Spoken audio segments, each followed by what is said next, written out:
and thanks for joining me. The purpose of this screencast is to build and utilize tools to authentically assess student performance during the trial.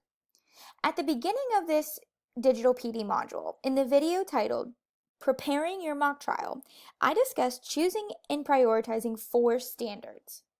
These 4 standards will be used as a guide to create the assessment tools. The first example of an assessment tool that can be used to assess the students authentically is the standards-based rubric. Here is an example of a standards-based rubric. If you see, the standards are used to assess the students based off of their specific content knowledge and their ability to complete skills. Each column to the right of the standards represents a varying degree of achievement that corresponds directly with the standards being assessed. If the student can do as the standard states, then that student is meeting the expectation. Anything above is exceeding, and anything below that is approaching. Rubrics that are standards-based, like this specific example, are a great way to track and collect student progress throughout the year using data. And finally, although this is an example rubric and one that I developed with my students in my own classroom, it's one that can be modified or used simply as a template to fit the needs within your own classroom. Once you complete a standards-based rubric, it is then time to create a data collection sheet.